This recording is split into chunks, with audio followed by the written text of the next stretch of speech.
এই মুহূর্তে সবচেয়ে বড় খবর, দ্য বিগ ব্রেকিং নিউজ। আপনারা দেখছেন সঙ্গে প্রগতি। সঙ্গে প্রগতি ইউটিউব চ্যানেলে সবাইকে স্বাগত জানিয়ে শুরু করছি আজকে বিশেষ প্রতিবেদন। এডিসিতে বড় চমক, ভিলেজ কমিটি নির্বাচনের আগে বিজেপিতে ভাঙন, মোথার দিকে ঝুঁকছেন বিক্ষুব্ধ নেতারা। ত্রিপুরার পাহাড়ে রাজনীতিতে ফের নতুন সমীকরণের ইঙ্গিত। এডিসি ভিলেজ কমিটির নির্বাচনকে সামনে রেখে রাজনৈতিক মহলে শুরু হয়েছে জোর চর্চা।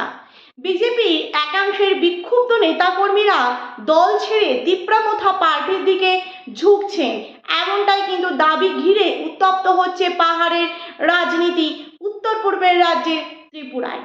প্রিয় দর্শক বন্ধু, আপনারা দেখছেন সঙ্গে প্রগতি। সঙ্গে প্রগতি ইউটিউব চ্যানেলে নতুন দর্শক হয়ে থাকলে অবশ্যই চ্যানেলটিকে সাবস্ক্রাইব করে পাশে থাকুন নতুন নতুন ভিডিওর আপডেট পাওয়ার জন্য। ভিডিওটি ভালো লেগে থাকলে অবশ্যই লাইক করুন, শেয়ার করুন, আপনাদের মতামত অবশ্যই কমেন্ট বক্সে কমেন্ট করে জানান। 2018 সালে ত্রিপুরায় ক্ষমতার পরিবর্তনের সময় বিজেপি মানুষের সামনে একাধিক প্রতিশ্রুতি তুলে ধরেছিল। উন্নয়ন, কর্মসংস্থান, জনজাতি এলাকার উন্নতি এবং মানুষের প্রত্যাশা পূরণের কথা বলা হয়েছিল। কিন্তু বিরোধীদের অভিযোগ, দীর্ঘ সময় ক্ষমতায় থাকার পরও বহু প্রতিশ্রুতি বাস্তবায়ন নিয়ে প্রশ্ন রয়ে গেছে। শুধু তাই নয়, সাধারণ মানুষ এই ডবল ইঞ্জিন সরকারকে বিরুদ্ধে কিন্তু অসন্তোষ প্রকাশ করছেন এবং সেই অসন্তোষই এখন পাহাড়ের রাজনীতিতে প্রভাব ফেলছে বলে দাবি রাজনৈতিক বিশ্লেষকের একাংশ। অন্যদিকে প্রদ্যুৎ কিশোর দেববর্মনের নেতৃত্বাধীন তিপ্রামথা দল জনজাতির স্বার্থ এবং অধিকার, আঞ্চলিক ইস্যুকে সামনে রেখে নিজেদের শক্তি বাড়ানোর চেষ্টা করছে। ভিলেজ কমিটি নির্বাচনকে ঘিরে এই লড়াই শুধু একটি নির্বাচন নয়, বরং পাহাড়ের রাজনৈতিক ভবিষ্যতের দিক নির্দেশ করতে পারে বলেও মনে করা হচ্ছে। এবং দেখা যাচ্ছে যে বিজেপির বিরুদ্ধে প্রশ্ন উঠেছে, 2018 সালে পরিবর্তনের সময় যে আশা তৈরি হয়েছিল তা কি সত্যি পূরণ হয়েছে? ডবল ইঞ্জিন সরকার নাকি সেই অপূর্ণ প্রত্যাশা এখন নতুন রাজনৈতিক সমীকরণে জন্ম দিচ্ছে? মোথার সমর্থকদের দাবি, অর্থাৎ তিপ্রামথা দলের থেকে যে দাবি উঠছে, পাহাড়ে পরিবর্তনের হাওয়া কিন্তু বইছে, অর্থাৎ পাহাড়ে পরিবর্তনের হাওয়া কিন্তু শুরু হয়ে গেছে। আর বিজেপির পক্ষ থেকে পাল্টা দাবি, দলের ভিত মজবুত হয়েছে এবং নির্বাচনে মানুষের উন্নয়নের পক্ষেই কিন্তু রায় দেবেন।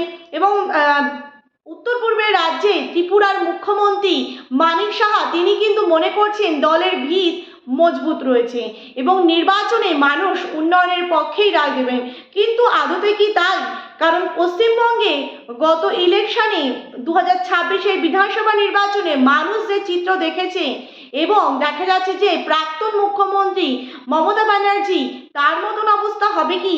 এবং প্রশ্ন কিন্তু আরও একটি গুরুত্বপূর্ণ, 2028 সালের বিধানসভা নির্বাচনে এবার বিজেপির কি ভাঙন শুরু হবে এই ত্রিপুরা রাজ্য থেকে? প্রশ্ন কিন্তু থাকছেই। এবং ভিলেজ কমিটি নির্বাচনের আগে এখন সবার নজর ত্রিপুরার পাহাড়ে। কে হবে আসল কিং মেকার এবং কোন দল দখলে রাখবে জনজাতি এলাকার রাজনৈতিক মঞ্চ, সেটাই কিন্তু দেখার। কিন্তু জনমত সমীক্ষা বা এক্সিট পোল বলছে কিছুদিন আগে যে এডিসি সাধারণ নির্বাচন হয়েছে সেখানে বিজেপিকে পেছনে ফেলে যেভাবে একেবারে তিপ্রামথা দল এগিয়ে এসেছে বা মানুষের জনসমর্থন পেয়েছে বিপুল পরিমাণে, 28টির মধ্যে 24টি আসন পেয়েছে, সেক্ষেত্রে বলা যেতে পারে যে এবারে এডিসি ভিলেজ কমিটি নির্বাচনে তিপ্রামথা দলটি ভালো ফলাফল করে এগিয়ে আসতে পারে। এবং সামনেই কিন্তু 2028-এর বিধানসভা নির্বাচন, সেখানে কিন্তু বিজেপির ভাঙনের একেবারে লক্ষণ দেখা যাচ্ছে এবং বিজেপির কিন্তু ভিত নড়বড়ে হয়ে গেছে।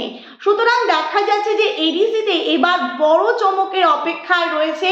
ভিলেজ কমিটি নির্বাচনের আগে বিজেপিতে ভাঙন, শয়ে শয়ে দলে দলে সাধারণ মানুষ কর্মীরা বিজেপি ছেড়ে কিন্তু যোগদান করছে তিপ্রামথা দলে। এবং তিপ্রামথা দলের সুপ্রিম প্রদ্যুৎ কিশোর দেববর্মন, তার উপর মানুষের যে ভরসা, মোথার দিকে কিন্তু ঝুঁকছেন এবার বিক্ষুব্ধ নেতারা। এবার দেখা যাচ্ছে যে আগামী দিনে মানুষ কোন দিকে রায় দেয় সেটা কিন্তু সম্পূর্ণ প্রকাশ পাবে ভোটের বাক্সেই। সুতরাং দেখা যাচ্ছে যে জনগণের গণতান্ত্রিক অধিকার মানুষ যদি সঠিকভাবে প্রয়োগ করতে পারে তাহলে ত্রিপুরার মানুষও পরিবর্তন দেখতে পারবে, শুধুমাত্র সময়ের অপেক্ষা। এবং দেখা যাচ্ছে যে তবে পাহাড়ের মানুষের যে মন্তব্য বা পাহাড়ের মানুষের যে জনমত কিং মেকার হতে পারে প্রদ্যুৎ কিশোর দেববর্মন, তারা প্রদ্যুৎ কিশোর দেববর্মনের ওপর তাদের ভরসা কিন্তু প্রচুর পরিমাণে। এবং দেখা যাচ্ছে যে বিজেপি সরকার অপূর্ণ প্রত্যাশা পূরণ করতে কিন্তু এখনো সক্ষম হয়নি। এবং মোথার যে সমর্থক তাদের দাবি পাহাড়ে পরিবর্তনের হাওয়া বইছে, প্রমাণ কিন্তু পাওয়া গেছে এডিসির সাধারণ নির্বাচনে। এবং বিজেপির পক্ষ থেকে কিন্তু পাল্টা দাবি তারা করছেন, দলের ভিত কিন্তু এখনো মজবুত রয়েছে, তবে আদতে কি তাই? এবং দেখা যাচ্ছে যে ভিলেজ কমিটি নির্বাচনের আগে এখন সবার নজর ত্রিপুরার পাহাড়ে কে হবে আসল কিং মেকার, তবে কোন দল দখলে রাখবে জনজাতি এলাকায় রাজনৈতিক মত বা রাজনৈতিক মঞ্চ, সেটাই কিন্তু দেখার বিষয়। ইলেকশন কমিশন, রাজ্যের ইলেকশন কমিশনের তরফ থেকে এখনো এই ভোটের দিনক্ষণ তারিখ ঘোষণা করা হয়নি, তবে 15ই জুন ভোটার তালিকার খসড়া প্রকাশ করার পরই সিদ্ধান্ত নেওয়া হবে এই এডিসির ভিলেজ কমিটি নির্বাচনে। সুতরাং ধৈর্য কিন্তু ধরতে হবে আগামী দিনে, এবং মানুষ কিন্তু পরিবর্তনের আশা দেখছে। প্রদ্যুৎ কিশোর দেববর্মনের নেতৃত্বাধীন তিপ্রামথা দল আগামী দিনে শুধুমাত্র পাহাড়ে নয় সমতলেও মানুষের একেবারে জনপ্রিয়তা লাভ করেছে, এবং আগামী দিনে তার প্রমাণ কিন্তু মিলবে। এবং দেখা যাচ্ছে যে এই ভিলেজ কমিটি নির্বাচনকে ঘিরে এখন শুধু লড়াই একটি নির্বাচন নয়, বরং পাহাড়ের রাজনৈতিক ভবিষ্যতের কিন্তু দিক নির্দেশ করতে পারে বলেই মত অনেকের। এবং শাসক দল বিজেপির বিরুদ্ধে একাধিক প্রশ্ন উঠছে।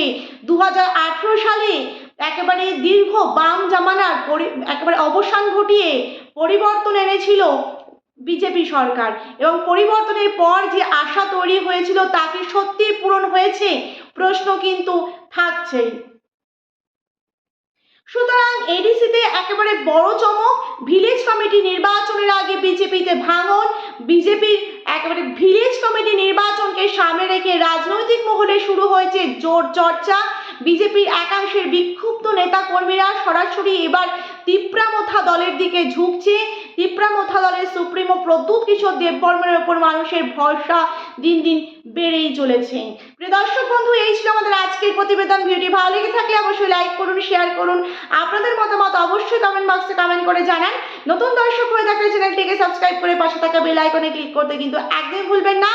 আজকের মতন আমি এখানেই শেষ করছি, দেখা হচ্ছে পরবর্তী ভিডিওর মাধ্যমে। ধন্যবাদ সকলকেই।